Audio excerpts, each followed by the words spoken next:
ప్రియమైన సహోదరీ సహోదరులకు ప్రభు పేరిట వందనాలు.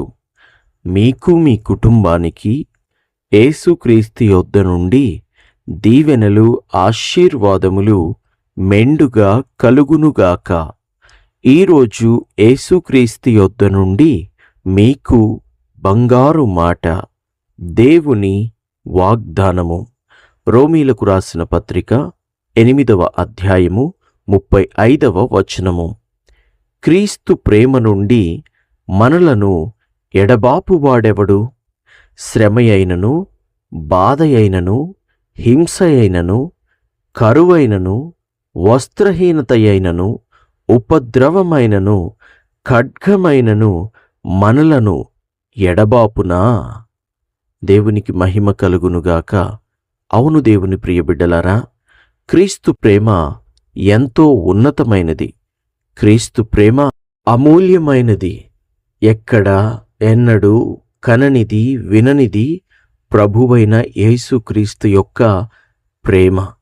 ఆ ప్రేమ నుండి మనల్ని ఎడముగా తీసుకెళ్లేది ఏదైనా ఉందా అంటే ఏదీ లేదు. క్రీస్తు ప్రేమని రుచి చూచిన వారు, క్రీస్తు ప్రేమను ఎరిగిన వారు ఎన్నడూ కూడా జీవితంలో క్రీస్తుని విడిచిపెట్టడం కానీ, విడిచిపెట్టాలి అనే ఆలోచన కానీ చేయలేరు.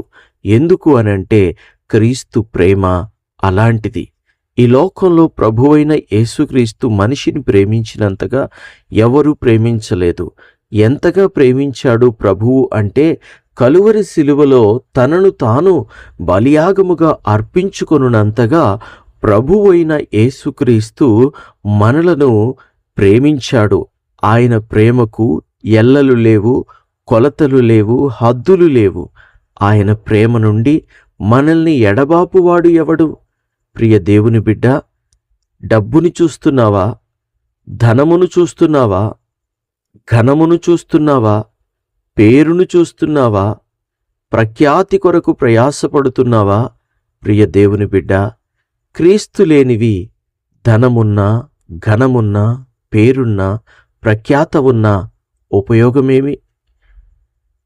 ప్రభు అయిన యేసుక్రీస్తు ప్రేమ ఎంత శ్రేష్టమైనది, ఎంత ఘనమైనది! ప్రియ దేవుని బిడ్డలారా, దేవుని ఏర్పాటులో చెయ్యబడి దేవుని ఏర్పాటులో ఉన్నవారులారా, క్రీస్తు ప్రేమను రుచి చూడండి. ఒక్కసారి క్రీస్తు ప్రేమని రుచి చూచిన వారెవరైనా సరే వెనుతిరిగిపోవడము గాని, క్రీస్తు నుండి దూరమైపోవడం గాని జరగదు. దేవునికి మహిమ కలుగునుగాక. శ్రమలు జీవితంలో వస్తాయి, కానీ ప్రభువైన యేసుక్రీస్తు ప్రతి శ్రమ నుండి ప్రతి ఒక్కరిని విడిపిస్తాడు. ఎందుకంటే మన శ్రమలు 2000 సంవత్సరాల క్రితము ప్రభువైన యేసుక్రీస్తు సిలువ వేయబడే సమయంలో మన శ్రమలను ఆయన తన మీద వేసుకొని మన స్థానములో మన శ్రమలను ఆయన అనుభవించాడు. ఈరోజు దేవుణ్ణి నమ్ముకున్న వారు శ్రమ లేకుండా చక్కగా బ్రతుకుతున్నారు. దేవునికి స్తోత్రము కలుగునుగాక. ఒకవేళ శ్రమ వచ్చినా ఆ శ్రమను చూసి భయపడి ఆ శ్రమలో క్రీస్తుకు దూరం అవ్వడం జరగదు, కానీ ఆ శ్రమలో ఇంకా ఎక్కువగా క్రీస్తుకు దగ్గరవ్వడము జరుగుతుంది.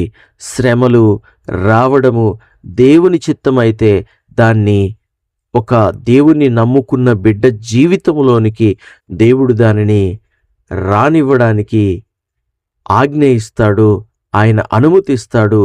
ఎందుకు అని అంటే శ్రమలే మనల్ని సువర్ణంగా మారుస్తాయి. శ్రమలే మనల్ని మంచి వ్యక్తులుగా మారుస్తాయి. శ్రమలే మన గర్వాన్ని అణిచివేస్తాయి. సో శ్రమలు దేవుని నమ్మిన వ్యక్తికి వచ్చినప్పుడు ఆ శ్రమలోనే అతను దేవునికి ఇంకా దగ్గరవుతాడు తప్ప ఆ శ్రమను చూసి భయపడి ఆ శ్రమ నుండి దూరం వెళ్ళడం మాత్రం ఎన్నడూ కూడా జరగదు. దేవునికి మహిమ కలుగునుగాక. దేవునికి స్తోత్రం కలుగునుగాక. మరి బాధలు వస్తాయి జీవితంలో. క్రైస్తవ జీవితంలో బాధలు వచ్చినా సరే ఆ బాధ ఎలా ఉంటుందో ప్రభువుకి తెలుసు 2000 సంవత్సరాల క్రితం ప్రభువు బాధను అనుభవించాడు. ఇక మనం బాధను అక్కర్లేదు. మన బాధ ఆయన 2000 సంవత్సరాల క్రితమే అనుభవించాడు. ఒకవేళ క్రైస్తవునికి ఏదైనా బాధ వస్తే ప్రభువుకి ఇంకా దగ్గరవుతాడే తప్ప ప్రభువుకి మాత్రం దూరము కానే కాడు. హింస అనగా అనేక మంది లేదా సాతాను సంబంధులు లేదా సాతాను యొక్క దూతలు క్రైస్తవులను లేదా దేవుణ్ణి నమ్మి దేవుని చిత్తములో కొనసాగుతున్న వారిని హింసిస్తారు, హింస పెడతారు. ఆనాడు అపోస్తలులను కూడా వారు హింస పెట్టారు. అంతెందుకు, ప్రభువైన యేసుక్రీస్తును వారు హింసించారు. తన సహోదరుల కొరకు వచ్చిన తన సహోదరుడైన యేసుక్రీస్తునే వారు హింసించారు. హింసలు క్రైస్తవ్యానికి కొత్తేమీ కాదు. ప్రభువు ప్రతి హింస నుండి మనలను తప్పిస్తాడు. ఒకవేళ సాతాను హింసించాలని చూస్తే, ఒకవేళ అది దేవుడికి కూడా అంగీకారమైతే ఆయన ఆ హింసను అంగీకరిస్తాడు. ఆ హింసలో కూడా ప్రభువుకి ఇంకా దగ్గరవుతాము. ఆ హింసలో హృదయం సరిచేయబడుతుంది. గర్వము, అహము అన్నీయూ మనిషికి దూరమైపోతాయి. ఆ హింసలో ప్రభువు పట్ల ఇంకా బాధ్యత కలుగుతుంది. సువార్త పట్ల బాధ్యత కలుగుతుంది. సువార్త ఎలా చేయాలి, సువార్త ఎలా ప్రకటించాలి అనే మెలకువలు ఇంకా అద్భుతముగా నేర్చుకోవడం జరుగుతుంది. హింసలో కూడా ప్రభువుకి ఇంకా దగ్గరవ్వడమే జరుగుతుంది తప్ప దూరం అవ్వడం మాత్రము జరగదు. దేవునికి మహిమ కలుగునుగాక. మరి కరువులొస్తేనో, కరువు తినడానికి తిండి లేక, తాగడానికి నీరు లేక, కట్టుకోవడానికి బట్టలు లేక, కుటుంబాన్ని పోషించే గతిలేని పరిస్థితి వస్తేనో అప్పుడు కూడా ప్రభువుకి ఎవ్వరూ దూరమైపోరు. అప్పుడు ఇంకా ప్రార్థన ఎక్కువవుతుంది. అప్పుడు ఉపవాస ప్రార్థనలు చేస్తారు. దేవునికి స్తోత్రం కలుగునుగాక. అప్పుడు ఉపవాస ప్రార్థనలలో ఎదుగుతారు. అప్పుడు ఉపవాస ప్రార్థన చేసి ఉపవాస ప్రార్థనలలో ఎదిగి ఉపవాసముండి దేవునికి ఇంకా దగ్గరవుతారే తప్ప కరువులో కూడా దేవునికి దూరం అయ్యే ప్రసక్తి లేదు. ఆ కరువు ఎల్లకాలము ఉండదు. ప్రభువు సమృద్ధినిచ్చి తప్పక కృప అనుగ్రహిస్తాడు. దేవునికి మహిమ కలుగునుగాక. మరి వస్త్రహీనత అయితే ఆయనను ప్రభువుని మనము విడిచిపెట్టలేము. ప్రభువు మనలను విడిచిపెట్టలేడు. ఉపద్రవమైనను ఖడ్గమైనను అంటే ఏంటి? ఖడ్గమైనను ఆఖరికి ప్రభువు కోసం మరణించాల్సి వస్తే ప్రభువు కోసం కూడా మరణిస్తారే తప్ప ప్రభువుని మాత్రం విడిచిపెట్టలేరు. ప్రభువు కూడా విడిచిపెట్టలేడు.